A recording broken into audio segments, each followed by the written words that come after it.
네, 안녕하세요. 텃밭 유랑민입니다. 오늘은 이제 그 쪽파를 심으려고 쪽파 모종을 사왔어요. 쪽파는 이렇게 종근을 가지고 심는데 요게 뭐 5,000원이고 요게 만원인가?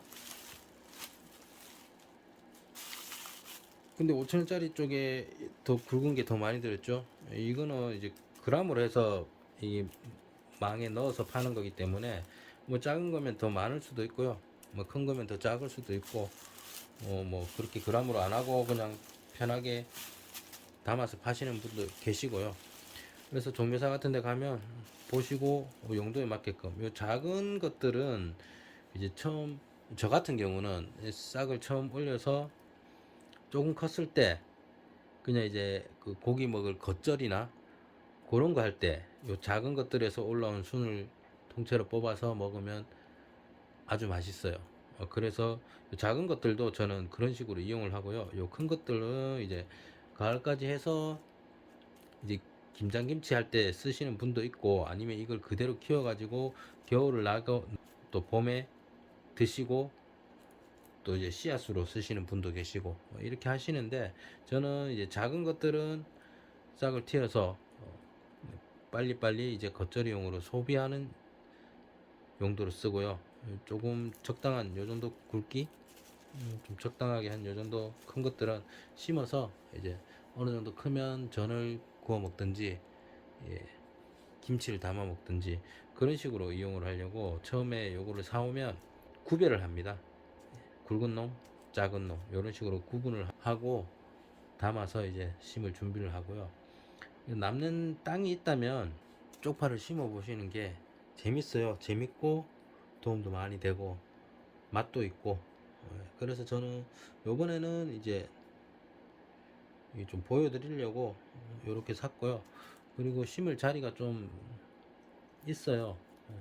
중구밭에도 좀 있고 농업기술센터 앞에 그냥 텃밭에도 좀 심고 하려고 이렇게 가져와서 분류 작업을 할까 합니다. 작은 망을 먼저 보시면 작은 망 하나만 해도 충분해요. 근데 제가 이제 쪽파 소비가 상당히 좀 많은 편입니다. 잘 먹어요. 뭐 상추 먹다시피 겉절이해서 먹는다 할 정도로 잘 먹으니까 제가 좋아해서 제가 만든 그 씨앗으로는 양이 부족해요. 그래서 요 사서 하는데 요런 거 정리할 때는 자 하나씩 뗍니다. 이렇게 여기 겉에 이렇게 너무 나풀나풀거리는 거 떼고 여기 심 있죠? 얘들 빼고 이렇게 빼요. 그러면 이렇게 남죠? 자 여기서 이제 내일 심을 거다. 그러면 여기 뿌리 부분 꼬타리 있던 이 뿌리 부분 얘 잘라요. 그리고 머리 부분 살짝 자릅니다. 여기 잘른 표시 나죠? 이런 식으로 요런 작업을 해주는 이유가 여기 지금 뿌리가 보이죠? 이런 뿌리들 이거 손으로 이렇게 뜯어버려도 되고요. 이 뿌리로 사는 게 아니에요. 이제까지 살았던 뿌리고요. 실제로는 수분이 공급되고 흙에 딱 꽂아 놓으면 여기서 뿌리가 나와요. 새로 다 뿌리가 나오기 때문에 여기 이렇게 너저분한 거는 이제 없애주는 게 좋아요. 뭐 그대로 붙여놔도 크게 상관은 없다고 하시는데 여기 아까 꼬투리 같은 게 이렇게 크게 붙어 있잖아요. 뿌리가 옆으로 밖에 못 나오니까 얘는 그냥 잘라주는 게 나아요. 방해가 될 것들. 그리고 위쪽을 이렇게 안 다듬어도 된다 하시는 분도 있고 다듬는 게 낫다라고 말씀하시는 분도 계세요. 근데 실제로 해보면 위에를 살짝 이렇게 날려주고 이 뿌리 부분을 이렇게 정리한 거에서 균일하게 올라와요. 파들이. 그래서 저는 이렇게 작업을 해줍니다. 이렇게 해서 뭐 어느 정도 한 요 정도 되는 것들은 뭐 그냥 일반 심는 거 그리고 요거 작은 거는 이렇게 따로 모아서 분류를 합니다.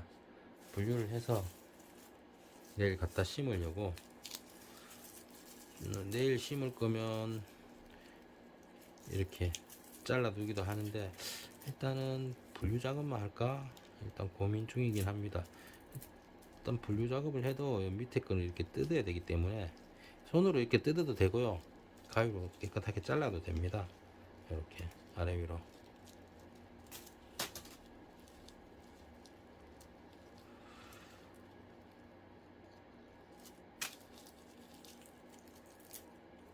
저 작은 거 너무 잘다 라고 생각될 때도 있는데, 여기 어디 씨앗을 키우다 보면 이렇게 잔 것도 있죠. 분해를 하는 과정에서 씨앗이 된 거는 크기가 작아요. 그런 작은 것도 심으면 다 나기 때문에, 이제 여기 이렇게 이런 부분들을 제거하다 보면 썩었는 걸 잘 봐야 돼요. 썩었는 건 어차피 이렇게 물러져서 썩은 거는 사용을 못 하니까 그냥 버려 주셔야 되고요.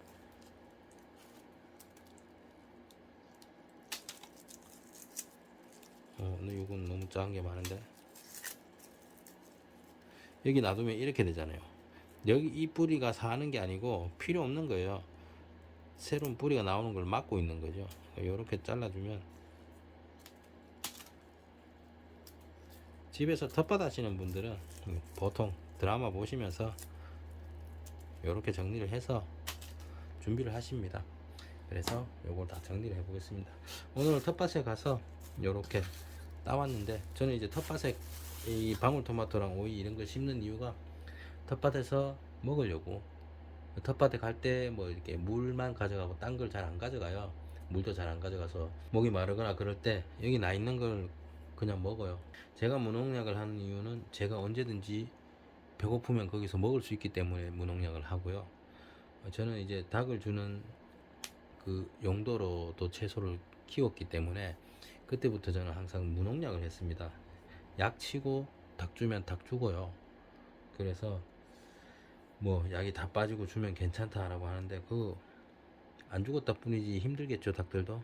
그래서 저는 이렇게 그냥 무농약으로 재배를 하다가 배고프면 이렇게 먹습니다. 그냥 그러려고 키우는 거고요. 오이하고 방울토마토 같은 경우는 그런 목적으로 키웁니다. 그리고 다른 것들은 뭐 재미삼아 키우는 것도 있고, 어떻게 되는지 궁금해서 키우는 것도 있고, 좋아해서 키우는 것도 있고, 이렇게 쪽파처럼 좋아해서 키우는 것도 있습니다. 그래서 쪽파를 오늘은 다듬고 있습니다. 네, 이렇게 그 밑에 부분만 정리를 하면서 이렇게 너덜너덜한 거 빼고 이렇게 정리를 했어요. 이렇게 정리를 하고, 일단 크기가 보면 이제 이런 거 이런 차이가 좀 나죠. 예, 큰 놈들끼리 따로 하고, 이 큰 놈이라 그래도 이게 한 개짜리 큰 놈이 아니고, 여기 가운데 보시면 두 개짜리예요. 이렇게 요런 것들. 근데 이렇게 붙어 있어서 같이 심을 것들, 그러니까 그거랑 이렇게 작은 것들 따로 된 것들, 요런 것들 따로 제가 담아 놓거든요. 따로 담아 놓고 여기까지는 이렇게 정리를 해주고 가지고 있다가, 내가 이제 내일 심을 거다 그러면 이제 일괄적으로 심을 양을 보고 이제 위쪽을 날리고 일괄적으로 심어줍니다.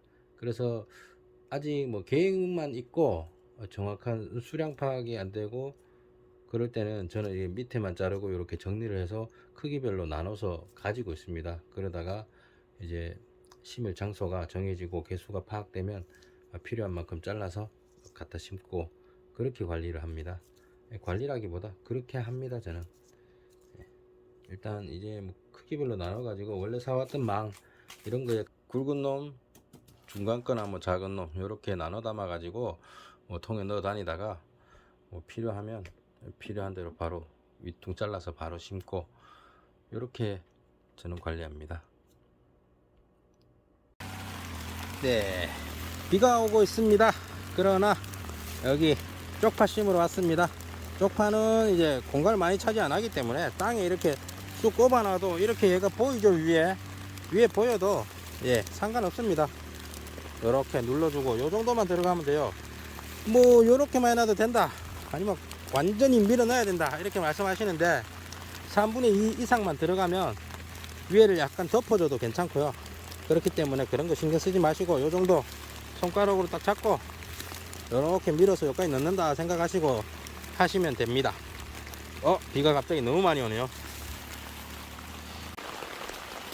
네, 우산을 들고 왔습니다. 네, 청량한 빗소리가 들리죠. 네, 이렇게 일단은 여기 금화규하고 오크라 밑에 여기 남는 부분들에 이렇게 심었습니다. 여기 옆으로 빼놓은 거 유기물 보이시죠? 가운데 있던 거예요. 멀칭되어 있던 건데 뺐어요. 빼고 일단 심고, 이제 싹이 좀 올라오거나 할 때 보면 이제 좀 사이사이라도 조금 덮어주는 식으로 하려고 일단은 빼고 쪽파를 심었습니다. 아, 이 비 오는데 뭐 하고 있냐 많이 혼났어요. 네, 시간이 날 때 영상을 마무리를 하려고 제 밭에 15번 밭에만 와서 조금 했습니다. 이제 비가 좀 멈추면 그때 이제 나머지 밭들에 나머지를 심으면 되니까 일단은 여기까지 요렇게 심습니다. 참고를 하시라고 여기까지 촬영을 하겠습니다. 그나저나 여기 비가 오는데 모종으로 심었던 상추들은 비가 와서 이제 잘 됐고요. 발착도 되겠고 여기 멀칭이 되어 있는 곳에 심었기 때문에 아무 걱정이 없는데 여기 지금 씨앗을 뿌려놓은 곳, 씨앗을 뿌렸는데 제법 많이 났죠? 많이 컸어요. 여기서 이제 날이 좀 흐린 날에 좀 옮겨 심으면서 모종을 더 만들든가 해야 되는데 비가 너무 많이 와서 지금 곤란한 상태인데 여기 보시면 잎에 이제 빗방울이 튀면서 밑에 상토랑 흙들이 튀어서 잎면을 이렇게 다 덮잖아요. 이렇게 되면 이제 광합성에도 지장이 있고 병이 올 확률이 높아요. 예, 그리고 또 비가 오면 이렇게 잎들이 땅에 이렇게 붙어 버리잖아요. 그렇게 해서 또 지온이 올라가고 이러면 이제 녹는다는 표현을 쓰죠. 여름 상추의 최대 위기는 비입니다. 예, 장맛비. 여름 상추의 제일 적이죠. 그렇게 되면 여기 잎 뒤에 흙도 튀고 또 멀칭을 하고 상추를 심었다 하더라도 이게 비를 맞으면 이쪽에 보면 요 상추 심은 지 얼마 안 됐는데 요 꽃상추 같은 경우는 이렇게 멀칭 비닐에 벌써 닿았죠. 밑에가 이런 상태에서 해가 말 떠버리면 저 부분이 온도가 올라가면서 녹아버려요. 그런 식으로 해서 장맛비가 오면 녹는다는 표현을 많이 쓰고요. 그게 제일 여름 상추의 제일 최대 적입니다. 그래서 저도 여기에 기둥을 이렇게 세워 놓고요. 여기 지금 이제 멀칭을 공중 멀칭을 조금 할까 했는데 지금 아직 주말에 해야지 하는데 아직 시간이 안 돼서 비를 때려 맞고 있네요. 곤란합니다. 상추가 요 퓨어레 품종 얘네들은 몇 개 안 났는데 지금 좀 작아요. 적축면도 좀 작은 편이고 이 상태에서 지금 비를 많이 맞으면 좀 안 좋은데 지금은 당장 어떻게 방법이 없습니다. 비가 그치면 와서 분무기로 싹 씻어 내리면서 이거를 이제 추려내고 작업을 해야겠습니다. 얘네들도 문제지만 한 일주일 더 늦게 뿌린 애들이에요. 이제 올라오는데 이렇게 되면 저기 막 눕죠. 저렇게 돼서 녹거든요. 그래서 상추를 이번 비가 지나고 나면 다시 모종을 조금 부어야 할 것 같습니다. 아니면 여기 거를 다 추려내면서 다 살려서 모종으로 만들어야 될 것 같기도 하고요. 예, 지금 상태는 그렇습니다.